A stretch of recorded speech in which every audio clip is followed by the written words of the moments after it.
যা যা টপিকস দিয়েছিলাম শেষ হয়েছে না হয় নাই? জি ম্যাম। আচ্ছা, আমি শুধু পরীক্ষা যা ধরছে আর কোশ্চেন যা আসছে সেগুলো আলাপ করবো, তোমরা খাতা কলম রেডি রাখো। আচ্ছা, এবার একটা ওল্ড কারিকুলামের মধ্যে কোশ্চেন আসছিল, হু ইজ এ চাইল্ড। ঠিক আছে, এটা তোমরা যদি বলতে পারো, মানে এখানে দেখো আবিদ স্যারের বইয়ে প্রথম এটাই আছে, হু ইজ এ চাইল্ড, এই ডেফিনেশনটাই আসছিল। একটা হলো every human being below the age of 18 years, 18 বছর পর্যন্ত যেই হোক সে হলো চাইল্ড। ওকে, বা any person under age 18 is to be regarded as a child. সোজা না ডেফিনেশনটা? হ্যাঁ নিয়ে যাও। ঠিক আছে, এটা কিউ কিউ দাও, এটা এটা আসছে। তারপরে স্টেজেস অফ চাইল্ড লাইফ আসে। আবি স্যার বইটা খুলেছো? একদম প্রথমে তোমরা পেয়েছো? জি ম্যাডাম। জি আচ্ছা, ম্যাম, পেয়েছি। তাহলে who is a child must লাগবে, যে 18 বছর নিচে যে কেউ হলো চাইল্ড। তারপর stages of a child's life, একটা ইন্টারইউটেরিন পিরিয়ড, মানে এমব্রায়ো কতদিন আর ফিটাস কতদিন। 8 উইকস পর্যন্ত হলো এমব্রায়ো, 9 উইকস থেকে বার্থ পর্যন্ত ফিটাস। তারপরে এবারে আমাদের যে এক্সটার্নাল ছিলেন শিশির স্যার, উনি সবাইকে কমনলি এটাই দিয়ে ধরেছিল যে নিউনেট কতদিন পর্যন্ত। ঠিক আছে, 28 ডেজ পর্যন্ত। হ্যাঁ, এটা বলতে হবে, neonate birth to 4 weeks of age মানে 28 ডেজ। তারপরে ইনফেন্সিকে দুই ভাগে ভাগ করেছে, আর্লি মানে প্রথম 6 মাস হলো আর্লি ইনফেন্সি, 6 থেকে 12 মাস হলো লেট ইনফেন্সি। টডলার কারা 1 থেকে 3 বছর, চাইল্ডহুড ইয়ে কারা চিলড্রেন 3 থেকে 10 বছর, আর অ্যাডোলেসেন্স হলো 10 থেকে 18 বছর, 19 বছর। ঠিক আছে, এই স্টেজ গুলো আসে, এবার আসছে। তারপরে চলে আসো তোমরা আইএমসি এর মধ্যে গ্রোথের প্যারামিটারটা আসে। আচ্ছা, এটা আমি গ্রোথ, আচ্ছা এটা চলে যাও গ্রোথ এন্ড ডেভেলপমেন্টের ডেফিনিশন। তারপরে ডোমেইন গুলা। হ্যাঁ, গ্রোথ সাধারণত তোমাদেরকে কি বলা হয় বলো তো? তোমাদের গ্রোথ আর ডেভেলপমেন্টে গ্রোথ পারলেও ডেভেলপমেন্টের ডেফিনিশনটা রিটেনে কেউই পারো না। প্রবলেমটা কি এখানে? হুম, সমস্যা কি? গ্রোথের মধ্যে তোমার ইয়েটা লাগবে, কি কি হয় বলো তো? হাইপারট্রফি, হাইপারপ্লাসিয়া, মনে আছে? হ্যাঁ, hypertrophy, hyperplasia, এক্সপেনসেশন।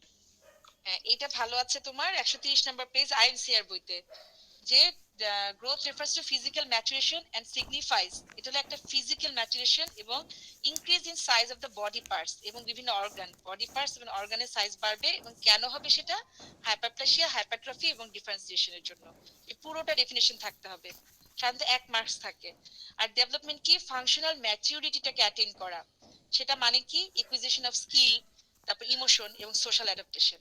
Skill, emotion, social adaptation. ঠিক আছে, ডেভেলপমেন্ট, এই গ্রোথ এন্ড ডেভেলপমেন্টের ডেফিনেশন আসতেছেই, প্রতি বছরই আসতেছে। Factors influencing growth and development, এইটাও থাকে, জেনেটিক্স, নিউট্রিশন।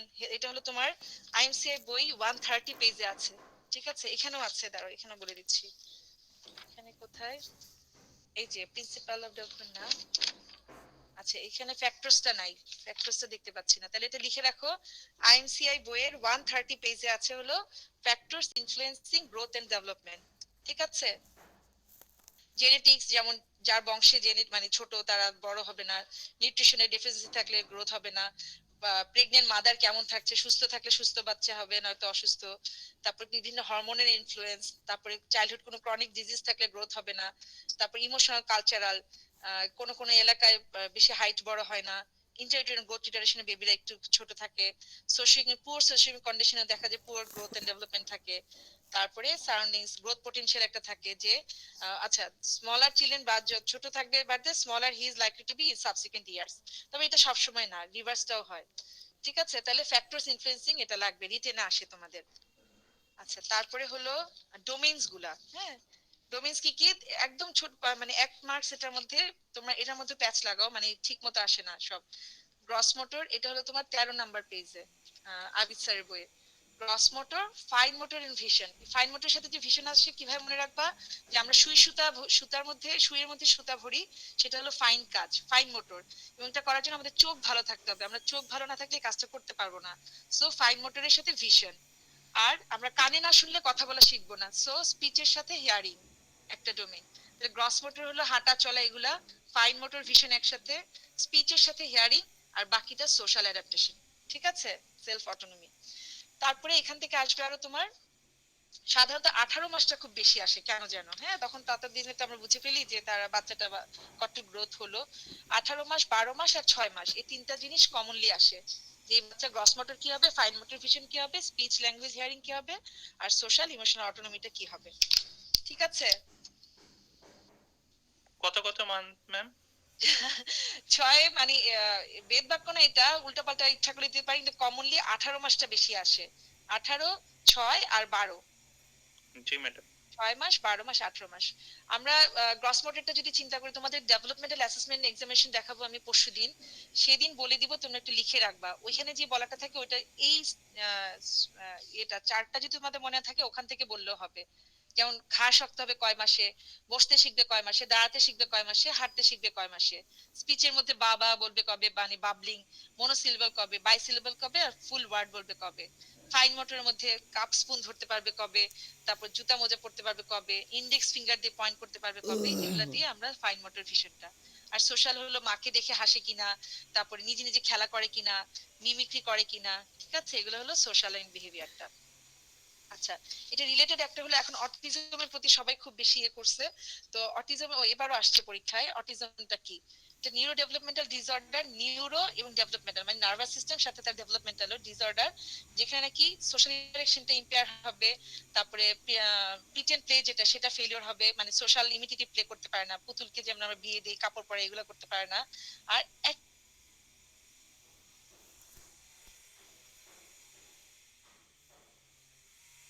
করবে রেস্ট্রিক্টিভ রিপিটেটিভ স্টেরিওটাইপ। এটা হলো তোমার আইএমসি এর সবার শেষ পাতাতে অটিজম কি এবং একটা বাচ্চা আমরা কখন চিন্তা করবো তার অটিজমের দিকে যাচ্ছে, রেড ফ্ল্যাগস, এটাও আসে রিটেনে। ঠিক আছে। রেড ফ্ল্যাগ কি? ধোলা, মানে জয়ফুল এক্সপ্রেশন নাই 6 মান্থে, যে কাউকে দেখলে হাসা, তারপরে ইয়ে নাই, কি বলে, বাবলিং সাউন্ড নাই 12 মাসের মধ্যে, তারপরে তোমার পয়েন্টিং মানে গ্যাসচার গুলা নাই, এটা হলো 12 মাসের মধ্যে। 16 মাসের মধ্যে কোনো ওয়ার্ড,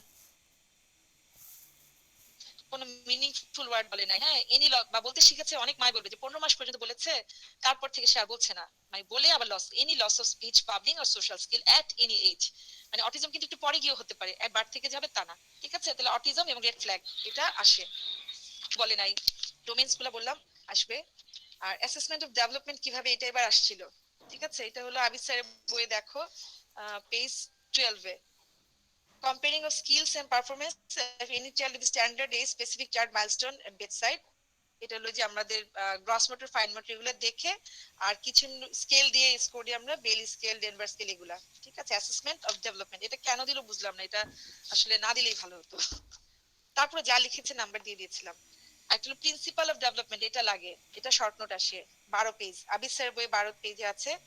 যে এটা একটা কন্টিনিউয়াস প্রসেস, বার থেকে হতেই থাকবে, এটা ক্যাফালোকডাল ডিরেকশনে হবে, এবং এটা সিকোয়েন্সটা সবার সেম, কিন্তু এক একজনের এক এক সময় হতে পারে, কিন্তু বসার পরে হাঁটা, হাঁটার পরে দাঁড়ানো, দাঁড়ানোর পরে হাঁটায়, সিকোয়েন্সটা সবার সেম থাকবে। তারপরে যে আমাদের মোরো রিফ্লেক্স, যেগুলো নাকি রিফ্লেক্স গুলো অ্যাড বাড়তে থাকে, সেগুলো রিপ্লেস হবে যে কোনো একটা রেসপন্স দিয়ে। মানে প্রিমিটিভ রিফ্লেক্স যদি থাকে, সে কিন্তু আর হাতে ধরা শিখবে না।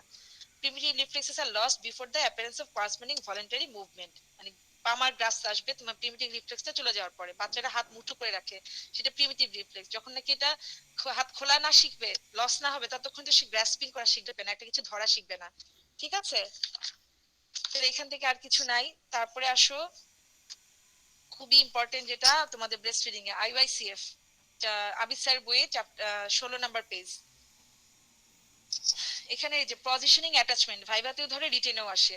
তোমরা সবসময় প্যাচ লাগাও, আমিও আগে লাগাতাম, যে অ্যাটাচমেন্ট আর পজিশন কোনটাতে কি। পজিশন হলো মনে রাখবা খেতে বসতেছে সে, সেটা হলো পজিশন। আর অ্যাটাচমেন্ট হলো খাওয়া শুরু করছে, কখনোই প্যাচ লাগাবা না, মানে একটা একটার মধ্যে আসবে না। পজিশনটা কি হবে, বডিটা ফুললি সাপোর্ট করা থাকবে, মার খুব কাছাকাছি থাকবে, মাথা বডি স্ট্রেইট থাকবে, আর ফেসটা ব্রেস্টের দিকে ফেস করা থাকবে। ঠিক আছে, তাহলে এটা হলো পজিশন। তাহলে এটা অ্যাটাচমেন্ট না, পজিশন হলো বডিটাকে খাওয়ানোর জন্য পজিশন করা, মার খুব কাছে, close to mother, fully support করে রাখবো, স্ট্রেইট থাকবে এবং ব্রেস্টের দিকে ফেসিং করা থাকবে। ঠিক আছে। আর অ্যাটাচমেন্ট, অ্যাটাচমেন্টটা কি হবে, চিনটা, বেবির চিনটা টাচ করবে ব্রেস্টে, মাউথটা ওয়াইড ওপেন থাকবে, লোয়ার লিপটা টার্ন আউটওয়ার্ডস, নিচের লিপটা আউটওয়ার্ড বাইরের দিকে টার্ন করা থাকবে, এবং এইটা important, more areola is seen above, উপরের দিকে অ্যারিওলা দেখা যাবে, নিচের দিকে অ্যারিওলাটা দেখা যাবে না, কম দেখা যাবে। ঠিক আছে, তাহলে পজিশনিং অ্যাটাচমেন্ট 3টা 4টা 5টা যতগুলো স্টার পারো দাও, দিয়ে দাও। আচ্ছা, তার মধ্যে আবার আসলো আইওআইসিএফ এর ডেফিনিশন এবং কম্পোনেন্টস। কম্পোনেন্টস এর মধ্যে কি 3টা কম্পোনেন্ট, একটা হলো early initiation of breast feeding, তারপরে কি 6 মাস পর্যন্ত এক্সক্লুসিভ ব্রেস্ট ফিডিং মানে 180 ডেজ, এবং 6 মাসের পর থেকে আমরা কমপ্লিমেন্টারি ফিড শুরু করব, সাথে 2 ইয়ার্স পর্যন্ত ব্রেস্ট ফিডিং থেকে কন্টিনিউ করব। আইওআইসিএফ এর কম্পোনেন্টটা খুবই জরুরি। তারপরে হলো এখানে অ্যাডভান্টেজ মাঝে মধ্যে আসে, এখন একটু কমই আসে, যে ব্রেস্ট ফিডিং এর অ্যাডভান্টেজ বেবির জন্য কি, মায়ের জন্য কি। বেবির জন্য তো এটা একটা কমপ্লিট ফুড, এটা ইজিলি ডাইজেস্টেড হবে, আবার বিভিন্ন ইনফেকশনের এগেইনস্টে প্রোটেক্ট করবে। তারপর ইমোশনাল বন্ডিং, মা এবং বাচ্চার মধ্যে ইমোশনাল বন্ডিং হবে, ব্রেইন গ্রোথ ভালো হবে। আমাদের শাহিন ম্যাডাম প্রায় সময় বলে যে গরুর দুধ খাওয়াচ্ছেন, গরুর বুদ্ধি হবে। বুঝছো? ব্রেইন গ্রোথ এন্ড ইন্টেলিজেন্সটা বাড়বে, অ্যালার্জি থেকে প্রোটেকশন পাবে, আর হলো চাইল্ডহুড ক্যান্সার কম হবে। মার ক্ষেত্রে কি, ইউটেরাসটা জায়গা মতো যাওয়া, ইনভলিউশনটা হেল্প করবে। তারপরে আবার প্রেগন্যান্সি ডিলে করবে, এটার জন্য বাচ্চার মানে পরে কনসেপ্ট করাটা দেরিতে হয়। তারপর ব্রেস্ট আর ওভারিয়ান ক্যান্সার হয় না ওইসব মায়েদের, যেসব মায়েরা বুকের দুধ খাওয়ায়। আর মায়ের যেহেতু বুকের দুধ খাওয়ানো একটা কাজ, ওয়ার্কলোড, গ্রামের অঞ্চলে ওয়ার্কলোড একটু কমে, যে হ্যাঁ আমি বাচ্চাকে নিয়ে আছি। ঠিক আছে? আর ফ্যামিলির জন্য কি, দুধের কেনার টাকাটা অনেক খরচ হয়, একটা কোটা তোমার 5 দিন ঠিক মতো খাওয়ালে 5 দিন থেকে, সো অনেক খরচ হয়। সেভ মানি, ফ্যামিলি প্ল্যানিংটাকে প্রমোটস করে, যেহেতু বা মা তখন কনসিভ করে না। আর হলো হসপিটালাইজেশন, বাচ্চা বারবার হসপিটালাইজ হতে হয় না। তারপরে তোমাদের এখান থেকে শর্ট নোট আসে প্রিলেকটাল ফিডিংটা। কয়টা বাজে, আমি 1টা পর্যন্ত ক্লাস নিব। প্রিলেকটাল ফিডিং এর এটা পড়বা ডেফিনেশন, যে feeding of liquid food other than breast milk, breast milk ছাড়া অন্য যে কোনো কিছু খাওয়ানোটাকে বলা হয় মানে prior to establishment of the breast feeding. Breast feeding এর শুরুর আগে যদি আমরা মধু খাওয়াই বা জমজমের পানি বা এই ধরনের কিছু খাওয়াই, তাহলে সেটা হবে প্রিলেকটাল ফিডিং।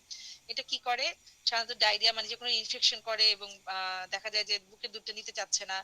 ঠিক আছে? তারপরে গেল তোমার কমপ্লিমেন্টারি ফিডিংটা কি। 6 মাস বয়স থেকে যে খাবারটা শুরু হবে সেটা হলো কমপ্লিমেন্টারি ফিডিং। এটা প্রপার্টি কি হতে হবে, energy rich, body building, protective. ঠিক আছে? এটা লাগবে, এবং স্পাইসি সল্টি হওয়া যাবে না, ইজি টু প্রিপেয়ার হতে হবে। এটা হলো পেজ 19-এ আছে। আচ্ছা, তারপরে তোমার এখান থেকে আইএমসিআই থেকে আবারও সেই ডেফিনেশন এবং components. It is an evidence based syndromic approach. আচ্ছা, আইএমসিআই এবার পরীক্ষায় হোয়াট ইজ আইএমসিআই বলতে পারেন, অ্যাব্রিভিয়েশনটা আই ফর কি, একজন বলো আবার। আইএমসিআই, কেউ একজন বলো আইএমসিআই অ্যাব্রিভিয়েশনটা কি। Integrated management of childhood illness. Illness, হ্যাঁ। সবাই পারবা তো, মানে আমার লজ্জা পেতে হয়েছে যে আমি তো এটা ভাবি নাই যেটা পারবে না। আইএমসিআই কি বলো, তার ডেফিনেশন বলা শুরু করে। আরে বাবা, আইএমসিআই তে কি হয় সেটা বলে, আই ফর কি, এম ফর কি, পারে নাই। তো সেকেন্ড দিন বলে দেওয়া হয়েছে, তখন সেকেন্ড দিন ওরা পেরেছে। আচ্ছা, তাহলে এটা ডেফিনেশনটা লাগবে এবং কম্পোনেন্টসটা লাগবে। কম্পোনেন্টসটা তোমরা রিটেনে উল্টাপাল্টা লিখো। আবার বলতেছি, হেলথ কেয়ার প্রোভাইডারদেরকে ইমপ্রুভ করা, তারপরে তোমার ওভারঅল হেলথ সিস্টেমকে করা, এবং ফ্যামিলি এবং কমিউনিটি হেলথ কেয়ার প্র্যাকটিসটাকে ইমপ্রুভ করা। দুই ধরনের আছে, ফ্যাসিলিটি বেসড আর কমিউনিটি বেসড। হ্যাঁ, এফ আইএমসিআই কি, সেটা হলো ফ্যাসিলিটি বেসড, এভাবে ছোট করে আসে, এমসিকিউ তে আসে। আচ্ছা, তারপরে তোমার এখানে আছে ইটেট। ইটেটটা তোমাদেরকে ক্লাসের সময় বলেছিলাম, যে ইমার্জেন্সি সাইন, প্রায়োরিটি সাইন আলাদা আলাদা ভাবে আসতে পারে। তারপরে এখান থেকে আর কিছু না। আইএমসিআর মধ্যে অনেক কিছু আছে, আইএমসিআর বইয়ের মধ্যে, সেগুলো কি কালার, কালার কোডটা লাগবে। ঠিক আছে? তারপরে এআরআই ডায়রিয়া, আইএমসিআর ক্লাসিফিকেশন, নিউমোনিয়া ক্লাসিফিকেশনটা লাগবে, ডায়রিয়া ক্লাসিফিকেশনটা লাগবে। তারপরে আর্টিফিশিয়াল কি জানো, আর কি ডেঞ্জার সাইন গুলা, 0 to 2 মান্থ তোমরা পারো না, 2 month to 5 year সবাই পারো, কিন্তু 0 to 2 মান্থ তোমাদের জানা লাগবে। ঠিক আছে? প্যাচ লাগাবা না, ডেঞ্জার সাইন। আচ্ছা, তারপরে হলো এখান থেকে আর কিছু না, তাহলে আইএমসি এর definition, component, danger sign, colour code, তারপরে এফআইএমসিআই, সিআইএমসিআই এটা লাগবে, আর ETAT priority sign, emergency sign. ইপিআইটা আমি পরে আবার পরের ক্লাসে, এখান থেকে আমি চলে যাই। আচ্ছা, এখানে কই দাঁড়াও। এটা ধরে যে আমাদের আন্ডার 5 মর্টালিটির কারণ কি। হ্যাঁ, এটা রিটেনেও আসছে এবার, সিরিয়াস ইনফেকশন, এটা কম্পোনেন্ট, ফ্যাসিলিটি বেসড, সিআইএমসি আসলে কিন্তু তোমরা আকাশ থেকে পড়ো না, যে সিআইএমসিআই যদি আসে কমিউনিটিতে গিয়ে গিয়ে বাসা বাসায় গিয়ে যেই ইয়েটা দেওয়া হয়, সেবাটা দেওয়া হয়, সেটা হলো সিআইএমসিআই। সেখানে দেখে বাচ্চার গ্রোথ ডেভেলপমেন্ট ঠিক মতো হচ্ছে কিনা, ডিজিজ প্রিভেনশনের জন্য হ্যান্ড ওয়াশ, পরিষ্কার খাবার তৈরি করে, এগুলো বলে দিয়ে আসে। বাসায় কোনো কিছু ডায়রিয়া টেরিয়া হলে কিভাবে কেয়ার নিবে এবং কখন তারা হাসপাতালে যাবে বলে দিয়ে আসে, এবং কিছু ভ্যাকসিনেশন দিয়ে আসে সিআইএমসিআই এর মধ্যে। আচ্ছা, কি কি আইএমসিএ তে কি কি কভার করে এটা ভাইভাতে ধরা হয়। একটা হলো pneumonia, diarrhoea, malaria, measles, air problem এবং নিউট্রিশনাল প্রবলেম। তারপরে এক্সকিউজ মি ম্যাম। হুম, বলো। ম্যাম কলার কোডটা একটু বলি দেন ম্যাম। আচ্ছা, কালার আমি কোড এই যে দেখো, চাপ পড়ছে তাহলে। এই যে কালার কোড পিঙ্ক, মানে যখন আমাদের আইএনসি একটা চার্ট আছে, চার্টে দেখা থাকে তিনটা কালার। তো পিঙ্ক কালার মানে পিঙ্ক কালার আন্ডারে যারা থাকে তারা হলো ওই পিঙ্ক কালার, পিঙ্কের মধ্যে যেসব আছে, যেই সিমটম গুলা বলা, সেগুলো যদি বাচ্চাটার থাকে সেই বাচ্চাকে আমরা আর্জেন্ট হসপিটাল রেফারেল করব। হ্যাঁ, এই জন্য এটা pink colour, urgent hospital referral or admission. Yellow মানে তাকে তখনই আমি ট্রিটমেন্ট দিয়ে বাসায় ছাড়তে পারবো, কিন্তু ট্রিটমেন্ট দিতে হবে। আর গ্রিন হলো জাস্ট সাপোর্টিভ হোম কেয়ার, সেরকম কোনো ইয়ে লাগবে না। ঠিক আছে, পিঙ্ক, ইয়েলো, গ্রিন। আর হলো আসে ডেঞ্জার সাইন। এই যে এইটা তোমাদের মেজর সিমটম বলা হয় যে মেইন সিমটম কি কি আইএমসি তে 2 মান্থ টু 5 ইয়ার, সেটা হলো calf or difficult breathing, diarrhoea, fever, air infection. এই চারটা জিনিস, চারটা, এটা এমসিকিউ আসে এবং টেবিল ভাইভাতে এবার ধরেছে। আর 0 to 2 মান্থ আর ইয়াং ইনফেন্টের ক্ষেত্রে লোকাল ব্যাকটেরিয়াল ইনফেকশন, ডায়রিয়া, জন্ডিসও দেখা হয়। সাথে কি এগুলো হলো সিমটম, সাথে আমরা কি চেক করি, তার ইমিউনাইজেশন স্ট্যাটাস চেক করি, তারপরে ম্যালনিউট্রিশন আছে কিনা চেক করি, এইচআইভি অথবা আদার পটেনশিয়াল কোনো প্রবলেম আছে কিনা, ভ্যাকসিনেশন দেওয়া হয়েছে কিনা, এগুলো দেখা হয়। এবং মাকে বলে দেওয়া হয় হোয়েন টু রিটার্ন, এগুলোর ব্যাপারে, খাবারের ব্যাপারে কাউন্সিলিং করা হয়। আচ্ছা, এই যে 0 to 2 মান্থ, 2 মান্থের পরে এগুলো তোমরা ডেঞ্জার সাইন পারো, এটা সবাই গড়গড় করে বলো, কখনো ভুল হয় না। লেথার্জিক আর আনকনশিয়াস এগুলো কিন্তু সিমটম না, এতক্ষণ গেল সিমটম, আর এটা হলো danger sign. Lethargic, convulsion, vomits everything, not able to drink. আর হলো ওই 0 to 2 মান্থেরটাই ঝামেলা হয়। এইটা danger sign of 0 to 2 month. 1 2 3 4 5 6 7টা, lucky 7। Not feeding well, convulsion, fast breathing, chest indrawing, grunting, fever অথবা hypothermia, movement only when stimulated. এটার জায়গায় যদি তোমরা ওই চারটা লিখো একদম জিরো পাবা। এবার রিটেনে অনেক ফেল, রিটেনে পাস আসে নাই সহজে। আচ্ছা, হোয়েন টু রিটার্ন, কখন আসবে একটা বাচ্চা, এটা এমসিকিউ আসে, যে বাচ্চা সিকার হয়ে গেলে, জ্বর আসলে, ফাস্ট ব্রিদিং থাকলে, ডিফিকাল্ট ব্রিদিং থাকলে, স্টুলে ব্লাড আসলে অথবা স্যালাইন দিয়ে পাঠিয়েছে সে স্যালাইনটা খেতে পারছে না। ফলো আপটা এটা এমসিকিউ আসে, কোনটা কত, চার্ট আছে, এটা দেখে নিবা। ম্যাক্সিমামই হলো 3 দিনে, যেগুলো নাকি নিউমোনিয়া, ডিসেন্ট্রি, ম্যালেরিয়া। আর হলো পারসিস্টেন্ট ডায়রিয়া, যেগুলো একটু বেশি দিনে, সেগুলো 5 ডেজ। আর ম্যামটা মডারেট ম্যালনিউট্রিশন 30 ডেজ, এটা সবচেয়ে বেশি। এনিমিয়া 14 দিনে। এখানে আর কিছু নাই। তারপরে কই ডিএমটাতে চলে যাই।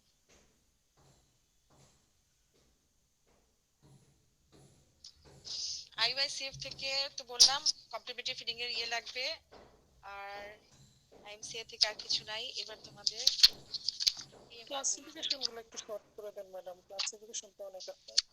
আচ্ছা, ক্লাসিফিকেশন মেইনলি তোমাদের ডায়রিয়া আর নিউমোনিয়াটাই আসবে, যে ডায়রিয়া নিউমোনিয়ার সময় আমি আবার বলতেছি। আর ফিভারের ক্ষেত্রে কি কি ফিভার দেখা হয় সেটা ধরা হয়। ফিভারের মধ্যে দেখা হয় তোমার কি, একটা হলো ম্যালেরিয়া, আরেকটা কি মেনিনজাইটিস, আরেকটা মিজেলস। তিনটা 3M, ম্যালেরিয়া, মিজেলস, মেনিনজাইটিস, এই তিনটা হলো ফিভারে কভার করা হয়। আর তোমার ইয়েতে ম্যালনিউট্রিশনে হলো ম্যাম, স্যাম আর নো ম্যালনিউট্রিশন। তারপরে আর কি আছে ক্লাসিফিকেশন, ইয়ার প্রবলেমে অ্যাকিউট, ক্রনিক আর নো ইয়ার ইনফেকশন। আর কি আছে ক্লাসিফিকেশন, এগুলাই তো মেইনলি আসে। ডায়রিয়া আর নিউমোনিয়া, ওটা আমি আসতেছি, স্যামটা পড়িয়ে নিই, টাইম নাই। এটা যায় না কেন?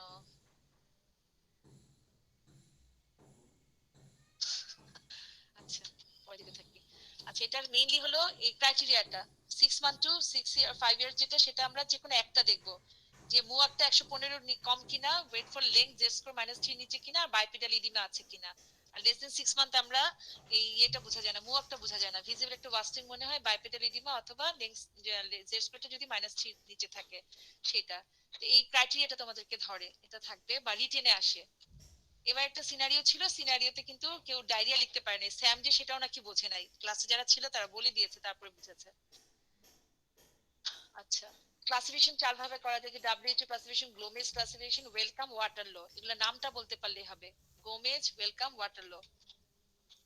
ম্যারাসমাস কোয়াশিয়ারকর, ওই যে একটা ছবি থাকে তোমাদের টেবিল ভাইবার মধ্যে, তখন পার্থক্য ধরে আর কি। যে ম্যারাসমাসে ইডিমা থাকবে না, কোয়াশিয়ার করে থাকবে, ওয়াস্টিং থাকবে ম্যারাসমাসে, তারপরে মেন্টাল চেঞ্জ থাকবে, অ্যাপাথেটিক ম্যারাসমাসে কোনো মানে এক্সপ্রেশনলেস ফেস, আর এখানে ইরিটেবল, কোয়াশিয়ার করে ইরিটেবল থাকবে, ঘ্যান ঘ্যান করতে থাকবে। অ্যাপেটাইট ম্যারাসমাসে অ্যাপেটাইট ভালো, স্কিন চেঞ্জ থাকবে কোয়াশিয়ার করে, হেয়ার চেঞ্জ থাকবে কোয়াশিয়ার করে, অ্যালবুমিন লো থাকবে কোয়াশিয়ার করে। আচ্ছা, অ্যাডমিশন ক্রাইটেরিয়া 10 স্টেপটাই সাধারণত আসে, তোমরা এই সিরিজ একটা মিস হবে না। জিটিডিই আইএমএফ সিএসএফ, জিটিডিই প্রিভেন্ট হলো কয়টা জিনিস,